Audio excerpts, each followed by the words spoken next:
Muito obrigado pela audiência, pelo carinho. Você em todo o estado, em todo o Brasil, em todo o mundo, sintonizado aqui na sua TV Tarobá. Nós agradecemos e tenha certeza que toda a equipe de jornalismo, todos os funcionários estão empenhados em levar as informações de você até você do coronavírus.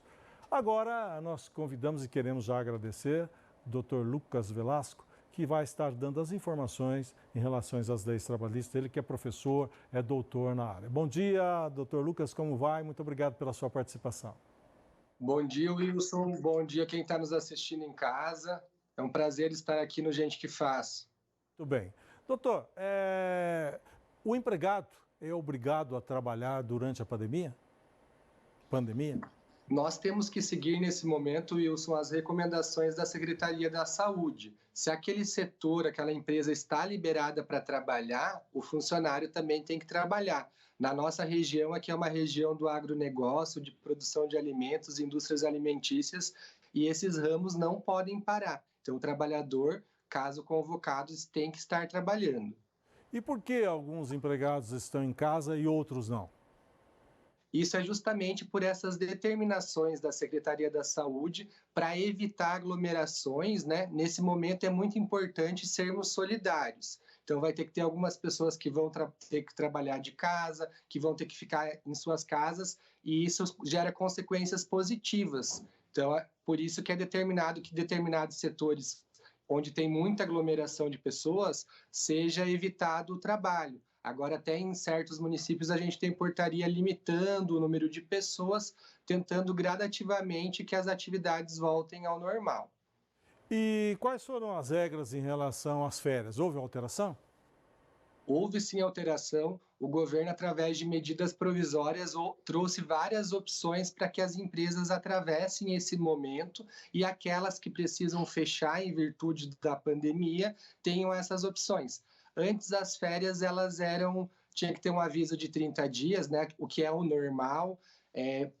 A medida provisória trouxe a possibilidade de ser concedida férias ou individuais ou coletivas, sendo que o funcionário deve ser avisado apenas com 48 horas de antecedência, e o pagamento das férias, que normalmente ocorria antes da saída do funcionário, tem que ocorrer até o próximo 5º dia útil do mês subsequente. E aquele pagamento do adicional de 1/3, que corresponde a 33% do salário que a pessoa recebe, pode ser pago até o dia 20 de dezembro de 2020. Isso aconteceu porque a maioria das pessoas já haviam saído de férias no final do ano, recebido férias coletivas. Então, a maioria da população que saiu de férias nesse momento está usufruindo de uma férias ainda que ela teria direito quando chegasse no final do ano. Realmente, em relação a tudo isso, também acredito que houve alterações em banco de horas, correto?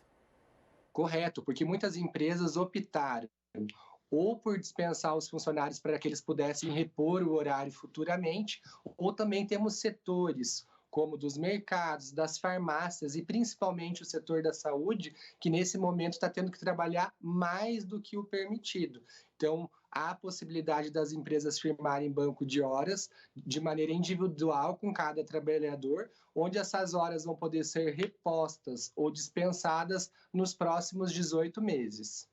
E o que a medida provisória traz em relação à antecipação de feriados, doutor?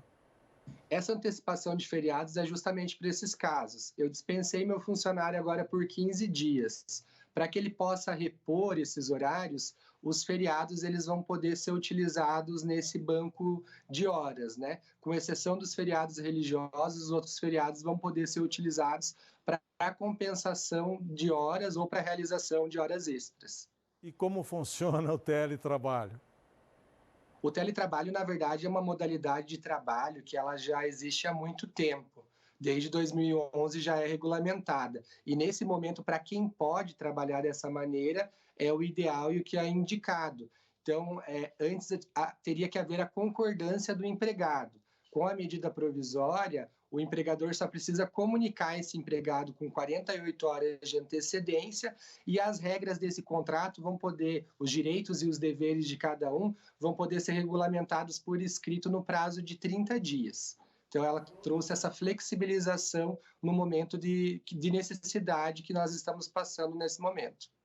Doutor Lucas, sabe uma coisa que é interessante? A preocupação que existe dos funcionários, e isso é normal em relação ao Fundo de Garantia. O que houve de alteração em relação ao FGTS?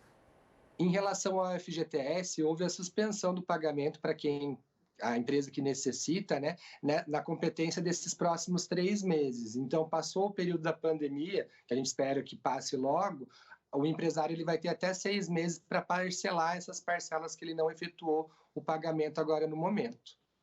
Existe uma finalidade nessa medida provisória. Qual que é o objetivo principal do governo em relação a isso?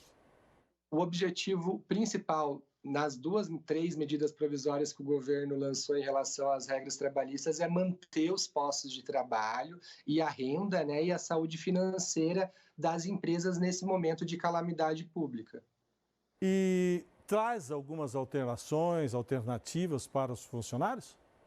Fora essas primeiras que a gente comentou agora, houve outras 2 alterações que podem ser feitas nesse momento. Uma delas é a suspensão do contrato de trabalho e a outra é a possibilidade de redução de salário e de jornada com uma contraprestação do governo.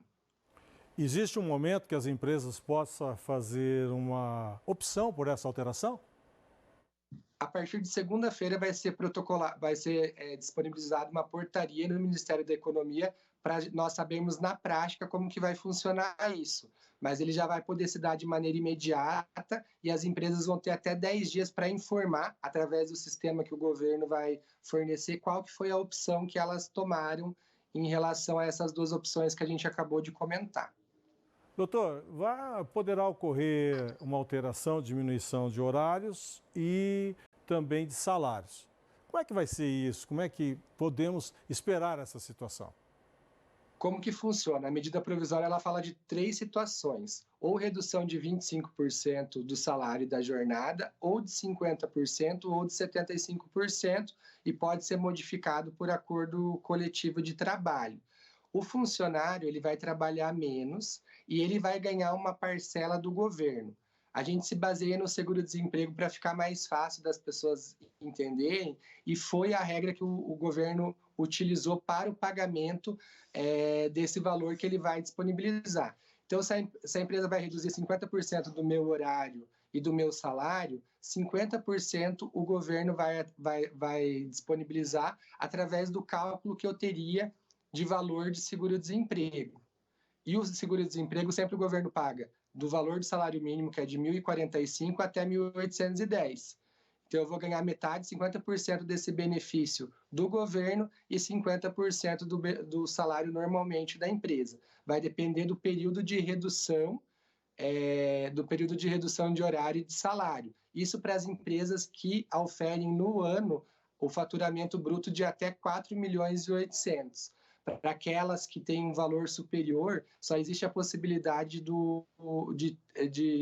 de arcar com uma porcentagem maior por ela ter um faturamento maior. Doutor, nós estamos falando de funcionário e tal, e eu queria saber, os autônomos, os informais, terão direito a alguma coisa, doutor Lucas? Sim, o governo lançou uma bolsa emergencial, que é uma bolsa no valor de R$600, onde também estamos dependendo de uma portaria para saber como ela será disponibilizada, provavelmente pelos bancos, né? E todas aquelas pessoas que estão assistidas pelo cadastro único de baixa renda, microempreendedores individuais, autônomos, que em geral, cabeleireiros, manicures, empregadas diaristas, jardineiros, cuidadores de idoso que trabalham de diaristas, e N exemplos, poderão solicitar esse benefício. Um dos requisitos ou é estar inscrito no cadastro único, ou ter MEI, ou contribuir de forma facultativa com o INSS, como autônomo, né? Então, são alguns requisitos que foram permitidos que essas pessoas recebam. Até 2 pessoas da família vão poder cumular. Aquela mãe de família que acaba sendo sozinha e tem vários filhos vai poder receber até 2 cotas, então vai poder receber até R$1.200, e esse é um benefício para essas pessoas conseguirem passar por esse momento. Eu tenho certeza que as dúvidas são enormes e nós teríamos aí uma infinidade de perguntas para ti, mas o nosso tempo não permite. Muito obrigado pela sua participação. Mais um sábado você está aqui conosco e tenha certeza que grandes profissionais como você gostam dos nossos respeitos. Obrigado. Obrigado, Wilson. Obrigado para quem está nos assistindo em casa. E a palavra de ordem nesse momento é solidariedade. Todos fiquem com Deus e boa semana para todos aí. Você também, Dr. Lucas Velasco.